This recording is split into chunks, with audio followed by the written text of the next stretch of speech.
Ready, set, up!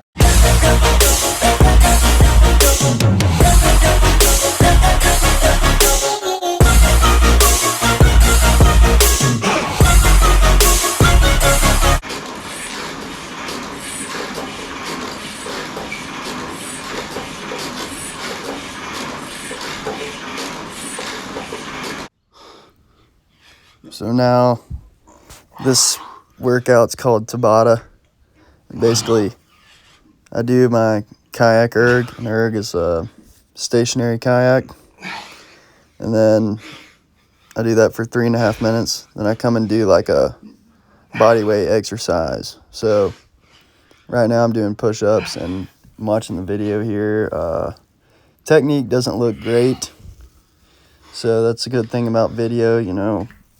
When you're working out or if you're doing any sports, be sure to get someone recording you or record yourself so you can watch your technique, because you can see here my waist is hinging. I'd like to keep a straight back, kind of letting my hips sink a little bit too much.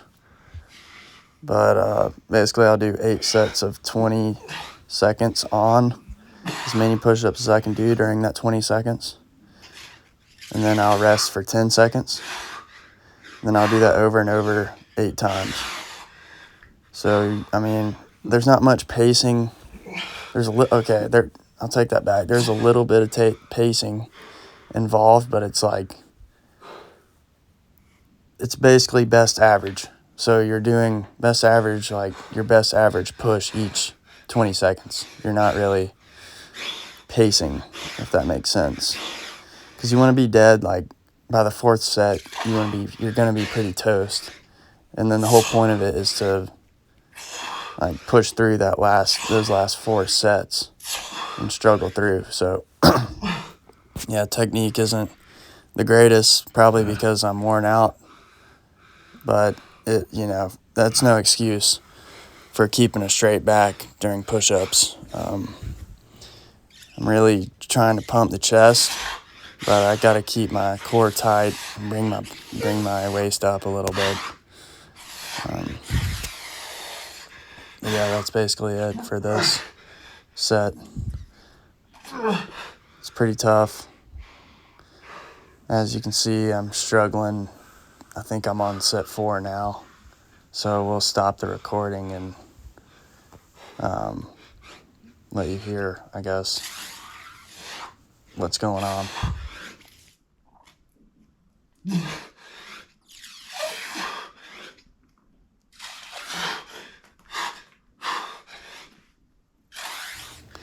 As you can see, this last set's pretty terrible technique. I was basically just trying to get it up. I don't know. It was bad, but really don't copy me on the technique. I guess this is a good thing to analyze my own technique, because now I can see what I need to fix. It's all the upper body. There's no core involved. Got to keep the core engaged. Done with the push-ups now. I'm back on to the erg. This erg is from Hungary. My coach got it for me for a Christmas present, but it's pretty solid. I mean, it's good for getting the basics down. It's not like it's a lot easier than being on the water, because I'm sitting there on the erg. I'm not on the water where everything's moving under me. It's easy, so I'm stable and I can focus on the basics. And it's the only thing about the ergs is like you don't really want to push super hard. Like I don't go over 70% on the erg. It's more of a technique tool for getting the basics down, because it's not quite realistic to the water, like how you feel the water. It's a little, the catch is like when you put the paddle in the water and you feel the water, but when you start to pull back on the erg, it's a little bit delayed, So if you push really hard, you know, the catch isn't exactly the same, and it can tear your shoulders up, basically. But I don't really agree with pushing on the erg too much. And so now for my second body weight exercise, Tabata exercise, I'm doing bicycles. And I'm trying to keep my shoulders, my chest open, and my elbows in line with my shoulders the best I can. And then I focus on rotating and tapping the knee with my elbow. Same deal here. It's max effort each time, best average. And I don't know, this is really good for rotational strength, core strength, and also hip flexors. You know, you're working your hip flexors, you're working your core, so it's those primary muscles that you use in the boat. So these are probably my favorite ab exercise. I like all abs, but overall the abs, this one's the most suited for paddling because it's like all rotational, and it has a faster tempo, you know. It's more cardio based, but I will do some strength, like hard weights, like heavier, less reps, and 4 sets. Like sometimes I'll do standing ab wheel, like I'll do just 2 reps, but 6 sets of 2 reps, because like you don't want to tear your abs, but it's just enough to get that power and strength. So it's all about like exploding for the 2 reps and being consistent for 6 sets. And then sometimes I'll do like hanging from the pull-up bar, like leg lifts, windshield wipers. I have to get some video of those sometime so you can see, but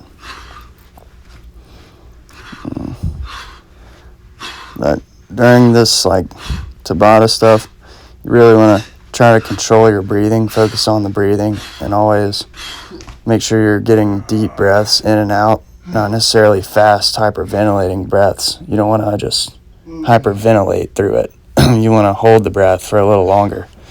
Get a nice deep intake, let the oxygen go down to the bottom of your lungs, hold it for a little bit, and then blow it out, all the way out. Like get the deep part of your lungs expanded, and then contract.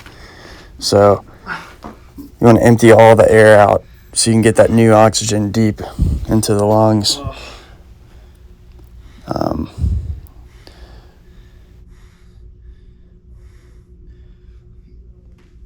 Right now, I'm listening to, just in case you were wondering, the ocean, some Kygo,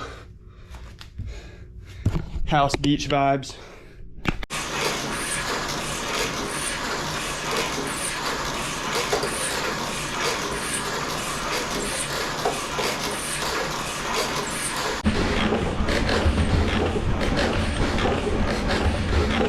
And for the Tabatas, I did push-ups first, then I did bicycles second, and now I'm gonna do probably push-ups again, but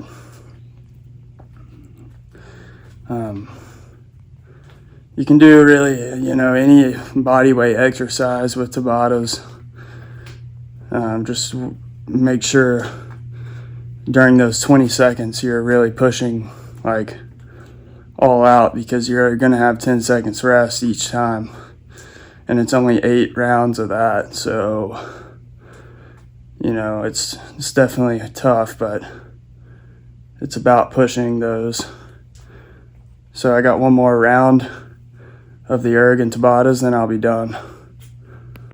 You don't have to just do body weight stuff for Tabatas. You can really do any type of exercise. It's just, if you're going to do weights, you want to make sure to start off with something you can last with for 8 rounds of 20 on, 10 off. You know, you don't want to, you might want to put like a 10 on the bar if you're doing bench, or do like a You know, some pull-ups would be tough, but make sure you start light, because, you know, if you put a 25 on the bar, you're not going to last unless you're benching like, unless your max bench is like 400, you know. So, but if your max bench is 400, then you should definitely try out maybe 25s on each side for this workout. It'll kill you. So I'd like to see that. Scratch that. For the last round, I'm gonna hop on the climber for the Tabata round. Finish off with that. That way I get legs, abs, and chest in. And the climber's pretty fun with Tabatas, so we'll see how it goes. What you just heard was a timer I've got in my gym.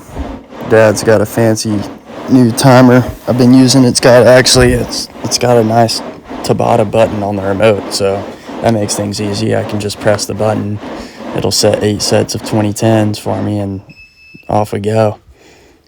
But the climber's got to be my favorite. I mean, it gets you the most, like, it gets you the highest lactic push by far. I mean, it's almost like the feeling you get from squats, no joke.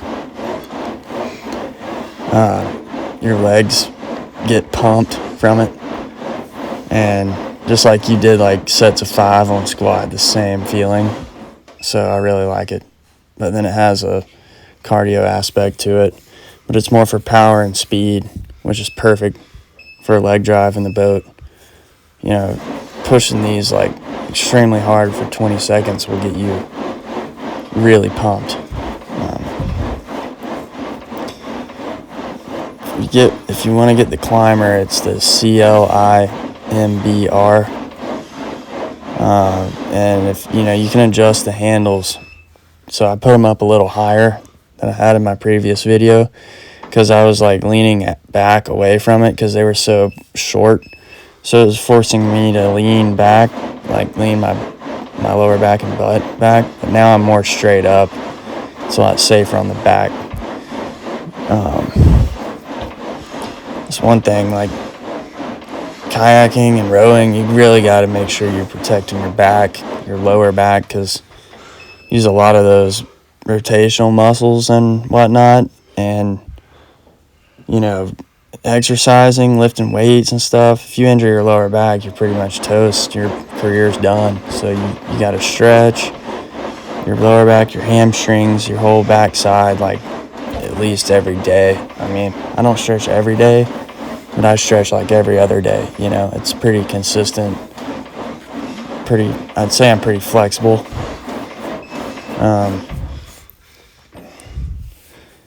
But I'm definitely getting more flexible because I'm staying consistent. You know, if you miss a week of stretching, you're going to be pretty tight. But I'm not so worried about getting full length in the leg drive here. I'm just more worried about like speed and power. I'm not really getting a full reach, 16-inch reach. I'm getting more like a 12-inch reach. But it's fine for what I'm doing in the boat because my legs don't go fully parallel. They stay at like a 45-degree angle when I push, so this is just fine. But yeah, this is my favorite by far. I mean, the bike is good, but you're sitting down and it gets old, hurts your butt. This gets you pumped, powerful, and it gets your cardio up, probably your heart rate up more. I mean, my heart rate hit 200 on this thing. Like, you can max it out. So I can't get my heart rate to go to 190 on the bike. I mean, barely pushing 180, you know. This thing and the rowing erg are very similar, I'd say. If you get on the erg, the rowing, you know, stationary machine, that feeling you get from the pump, same exact feeling. But you can see here my legs are like, they're doing the same motion. Now I'm gonna get some food and rest up because I've got a paddle this afternoon to do. And it's going to be a tough push.